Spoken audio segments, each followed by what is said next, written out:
Wonderhussy here, at home in fabulous, sunny Death Valley, USA, all dressed up for a day at the lake. I know, you're probably thinking, a lake in Death Valley? Well, there's actually a few prehistoric ancient lakes in this area that have since dried up, like ancient Lake Tecopa, of which I live right in the middle. That's right, all of this used to be underwater. But there's another better known ancient lake in the area that, because of all the recent monsoon storms and Hurricane Hillary, has supposedly become a lake again. That is, if the news is to be believed. Okay, you might remember in my last Death Valley Life vlog, I was talking about how all the crazy storms we got this past August and September really thrashed the area, causing massive damage to the roads to the point where Death Valley National Park was completely closed for over a month. That's right, a world-famous national park the size of the state of Connecticut was entirely closed because the roads were so messed up. But just last week, they finally reopened Death Valley.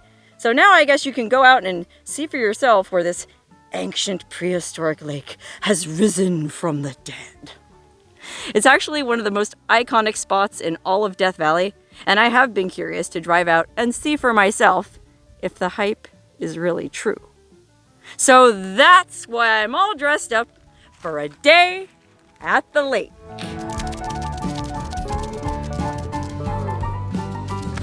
Let's go.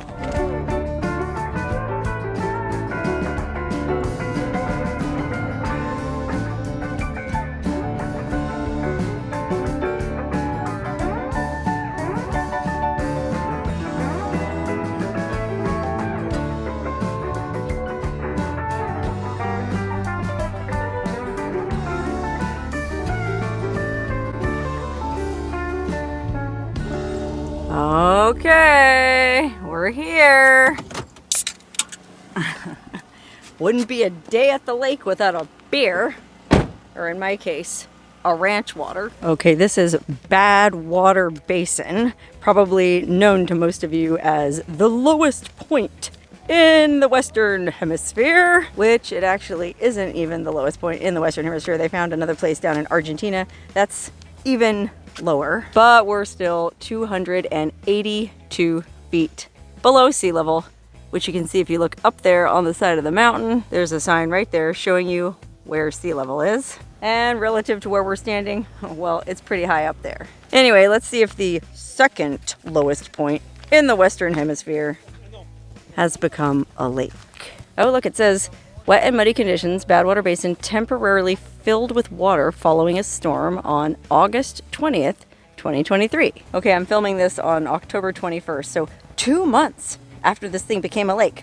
Oh, I would have loved to have come out here right after the storm because I'm sure there would have been even more water in it back then, but unfortunately I couldn't get in because all the roads were washed out and the dang park was closed. Anyway, then they go, you can help protect this special location by not walking in wet areas. Footprints left in 5 minutes can take years to disappear. Okay, that might sound like hyperbole, but think about it. If everybody walked out on this supposed lake to get their cool selfie for their Instagram, all those footprints really would muck up the salt pan that's underneath the water. And then when the lake finally does dry up, it wouldn't be that surreal, flat, shiny white surface that looks so cool in photos. Anyway, it looks like there's a ton of people who had the same idea as me. I guess everybody wants to get a look at the elusive Lake Manly, which that's the name of the ancient lake that once flooded pretty much all of what's now called Death Valley National Park. I guess something like 150,000 years ago, this lake was 300 feet deep year-round. But now it only fills up with water during exceptional rain events, like what we had a couple months ago. Holy cow, this salt pan really is soggy. I mean, I know it doesn't look much different, but look how much salt is building up on the bottom of my flip-flops. All we need is some tequila, and we could have margaritas. Okay, we're coming up on the shores of the lake. Holy cow, this really is a lake. Oh my God. Holy cow, for once the news media didn't exaggerate. I'll be a monkey's uncle. Look at the size of this lake. This is Lake Manly, y'all. Hardly ever get a chance to see this. Ah, Lake Manly. I haven't summered here in 130,000 years. Uh-oh, I think these people are doing what that sign said you're not supposed to do. They asked you not to walk out on the wet areas because a footprint that takes 5 minutes to form can take what did it say, 100 years to go away? Well, you know how it is. Everybody wants to get that cool photo where it looks like they're standing on water, because that's what it looks like. You know what I mean? Depending on what angle you shoot it from, it probably looks like those people are walking on water. Just like Jesus Christ. Speaking of Jesus Christ, this is amazing. I guess I'm glad I took the time to drive all the way out here and see this, because this is a once-in-a-lifetime thing. I mean, I don't care who you are. It's pretty cool to see a lake in Badwater Basin reflecting the mighty Panamint Mountains. Telescope Peak, the highest point in Death Valley, is somewhere up there. And it's probably, well, yeah, it is. It's reflected in the very still, placid waters of Lake Manly. Now, unfortunately, Lake Manly, as it stands today, is only about 2 or 3 inches deep. So it's really not deep enough to go splashing around in, and it's certainly not deep enough to go floating around in my floaty. It's not really the kind of lake that you want to just hang out for the day by. I mean, not only is it shallow, but it's extremely salty. And to make matters worse, it's like 97 degrees out here right now. And I'm not kidding. My car said it was 97 degrees when I pulled into the parking lot. So I definitely wouldn't want to hang out here, especially if I can't get in the water. But that's okay. I gotta go home anyway, because I got a bunch of stuff I gotta take care of at the Death Valley compound. So I might as well just head home. Whew! I'm finally almost done redesigning my website. That's right, I have a website, wonderhussey.com, but I haven't been able to link it to my YouTube channel because, well, it was mostly just a blog that I used to keep when I worked as a nude and fetish model in Las Vegas. So it's just like stories about my weird adventures that I had in that line of work. And they were really weird and really interesting. But I also sprinkled the blogs with photos from those gigs. And so, well, there was a lot of NSFW content on that blog. And so I couldn't really link it to my YouTube channel because YouTube doesn't allow you to link to a pornographic website, which it wasn't pornographic. It was just my diary, basically, of all my weird adventures and life in Vegas. But anyway, I figured I needed to clean it up, get rid of all the photos, get rid of the old blog, and kind of tune it up to where it's more a reflection of my YouTube channel. And it's finally almost done. Gosh, it'll probably take another week or two before I get around to launching it officially, but I'll let everybody know when that happens. So you too can come check out my new digs at wonderhussey.com. Actually, here's a sneak peek. Dun dun dun! Look and fly, huh? Okay, that's enough of that. You're gonna have to wait, like everybody else, to see the fully redesigned website. And it is kind of a bummer to me that I had to take down my old blog posts because, I mean, not to toot my own horn, but I think I am a pretty good writer, and it was really more like literary writing about my weird adventures and all the weird people that I met and the weird experiences I had.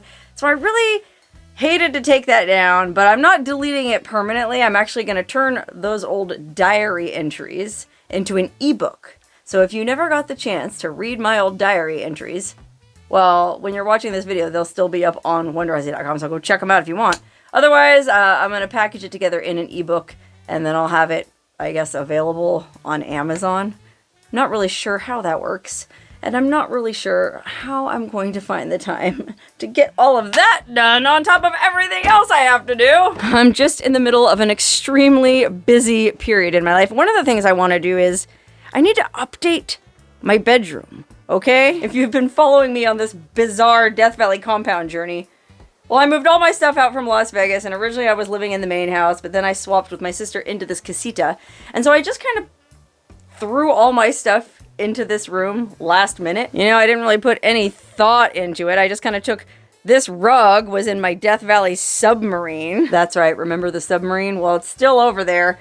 I was trying to decorate it like Captain Nemo's submarine in 20,000 Leagues Under the Sea, so I had this cool old Victorian era oriental carpet, which is a nice carpet, but it just, I don't know, the aesthetic of my bedroom is just real wonky. Like, I still have my bedclothes from when I lived in Vegas. You know, when I lived in Vegas, I was really into having pink draperies and like this whole fancy thing, like sort of like a Liberace vibe, I guess you might call it. But now the vibe is just sort of a hodgepodge. I got the Liberace bed curtains. I got this Nautilus 20,000 Leagues Under the Sea carpet. I still have my old vanity and stuff. I guess that's also sort of Liberace vibe. But then I also have everything I own basically crammed into this little tiny 200 square foot casita. All my hats and wigs and weird clothes. It's kind of an aesthetic hodgepodge.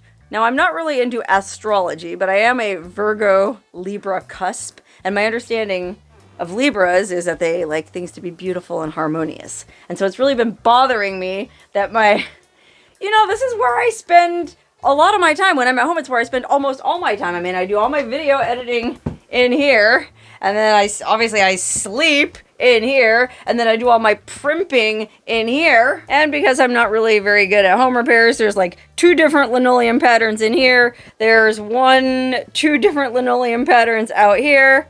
And then there's a 7th pattern over here. Wait, 1, 2, 3, 4, 5. A 5th pattern, excuse me. I got 5 different kinds of linoleum in a 200 square foot building, and a Victorian carpet, and a Vegas bed set. I gotta figure something out. I guess it's just giving me anxiety that I have so many different things going on in this room. And so I thought I should simplify things and just sort of pick one motif. So my thought was, now that I live in the desert, I should go with kind of like a desert Southwest aesthetic, okay? Like Taylor Swift says on her new concert tour, and I talked about this in my live stream the other day. Somebody said they were tired of hearing about Taylor Swift, but I'm going to bring her up one more time. She's all about eras. You know, Taylor Swift had her red era, and then she had her... I don't even know. I'm not a huge Taylor Swift fan, but I thought it was an interesting concept about having eras. And so, yes, I recently left my Vegas era. I don't live in Vegas anymore. I'm not working as a model anymore. I hardly ever put my showgirl costume on anymore. I've left that era behind, and now I'm in my desert era. Okay, so I think it's time to leave the Vegas stuff behind. Spend a couple bucks getting a rug that actually kind of matches better. I'm so frugal. It's really hard for me to spend a couple $100 getting a rug. I feel like I need to get like a Southwest kind of patterned rug. And then I need to get a new comforter, man. I've had this same bed set for, I mean, almost 10 years. And it's starting to, you know, I keep it clean. Obviously, I wash everything, but it's starting to get pilly, you know, little pills on it. I'm busting my ass making 2 videos a week on YouTube. I feel like I should spend at least a few bucks getting a new rug and a new bed set, you know, just so I'm happy with my living space. Problem is, I'm having a really hard time finding a bed set. Look, you can even see looking at this comforter, it's kind of beat up and old, but I can't find one that I like. Probably because I never have time to just sit online and, you know, really look at comforters. I'll find one that I like, hopefully something in a nice neutral, maybe accented with pink, sort of desert motif.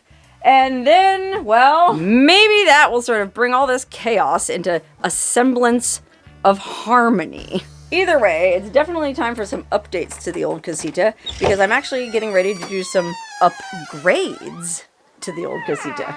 Great, listen to that creaky old door. And just look at this busted old door. I mean, if you've been watching my Death Valley Life videos for a while, you'll know this door doesn't even fit right. It was missing a chunk. I had to fill it in with great stuff. It let all kind of bugs, creepy crawlers come in. I mean, you can see the storm door doesn't fit properly at all. I mean, look at the size of the snake that could get through that. Not up to my standards. I don't want any creepy crawlers crawling into my room.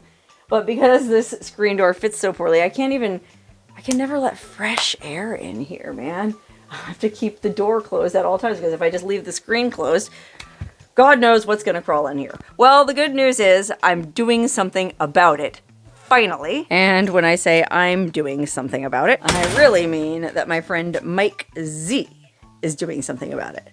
Okay, you might remember Mike Z, a guy with the Astro van that I did a couple videos with back in April. Well, he's a carpenter and he very generously offered to come out here and help me do some repairs to the old casita. In fact, the one thing that I told him I needed done is I need a new door. Because I don't know how to hang a door. You know, you got to replace the whole jamb and I would have no idea how to replace the storm door. Well, Mike said he'd come out here and help me put on a new door.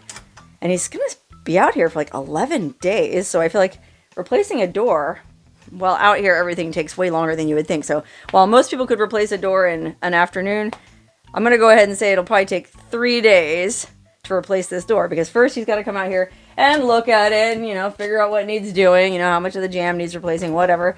Then we got to drive all the way into town, which I was just going to go to Pahrump. There's a Home Depot in Pahrump, and buy a new door and a new storm door, assuming they have a door that I like and a storm door that I like at the Pahrump Home Depot. If they don't, well, then we're going to have to drive all the way over the hump into Vegas and go to the fancy Home Depots and Lowe's and door stores and all the goods they have in the big city. Anyway, once we find and purchase the door and the storm door, then we got to come back here and install it. I just have a feeling it's going to take at least 3 or 4 days. But that's only 3 or 4 days. And like I said, he is planning to stay 11 days. So while I have him here, I feel like, well, I'd be a fool not to take advantage of having a capable carpenter here to help me with all this other stuff that's wrong with the casita. Like, there's a lot of cosmetic damage out here. Like, oh gosh, this is actually kind of freaky.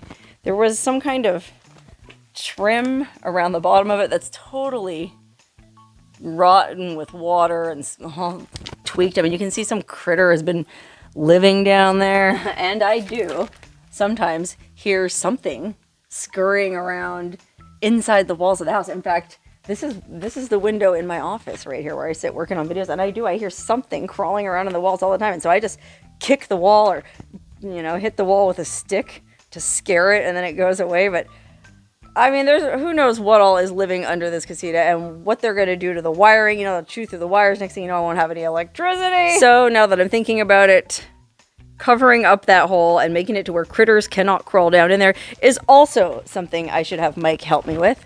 Okay, so we got the door, we got under the office there, and there's one more thing around the back.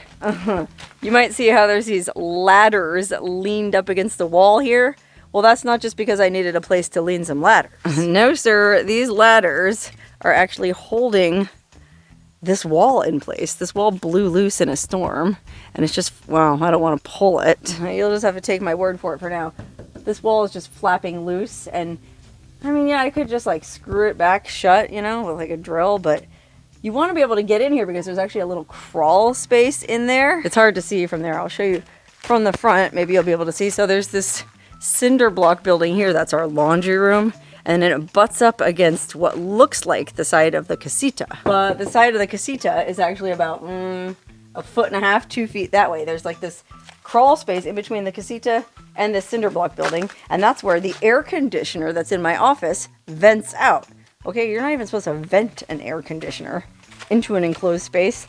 But that's how this thing was set up when we bought the place. And obviously I'm an idiot and I don't know how to make it any better. So that brings me back to this wall being loose. This is the only way you can access that crawl space and get in there and, like, say I had to fix the air conditioner or, you know, clean the coils or something. Like, you want to be able to get back into that crawl space. So I'm hoping Mike can help maybe put hinges on this thing, you know, like put hinges on that one side, you know, like over there, like if it was hinged and then it, you know, it could be opened if needed, and maybe some kind of latch to keep it closed if it's windy. Oh gosh, and then I feel like the trim should probably be replaced along the top of the roof there to keep critters from crawling up inside the roof. You know what I mean? Like, it's just wide open. Anything could crawl up in there. So between replacing the front door and the storm door and fixing the roof and putting hinges on that thing and blocking the underneath house access there under my office, well, I feel like that's way more than anybody could get done in 11 days anyway. So whatever he does manage to do, I'll be eternally grateful for. Now, he's actually arriving tomorrow. Oh my gosh, he's getting here tomorrow. And so Oh gosh, I gotta go clean out his guest quarters because he's gonna be here so long and he's bringing all his tools with him in his Astro van. He's not really gonna have room to sleep in the van, and you know, who wants to camp in a van for 11 days? No, sir. Instead of that, I am gonna go down and clean out my trailer. And no, I'm not making Mike sleep in my vintage travel trailer. That thing's fine for Burning Man, but for a manly man like Mike, remember, Mike is super manly. A tiny trailer with the name Wonderhussy on the side simply wouldn't do. No, we're gonna have Mike stay in our fifth wheel travel trailer. That's right, when we bought this property, it came with a, oh, what is this, like 2005? Something around, like around 15, 20-year-old fifth wheel travel trailer, and it's really not in bad shape at all. I don't want to show you too much yet because I haven't cleaned it out yet, but see what I mean? It's pretty comfy. It's a big fifth wheel. There's a living room, there's a dinette, there's a full bathroom over there, there's a bedroom up here, but nobody has stayed down here since last fall when Randy and Kelton were out here helping us. Randy had his RV parked over there that he was living in. Kelton stayed in here. So it's been almost 12 months. This place needs a thorough cleaning.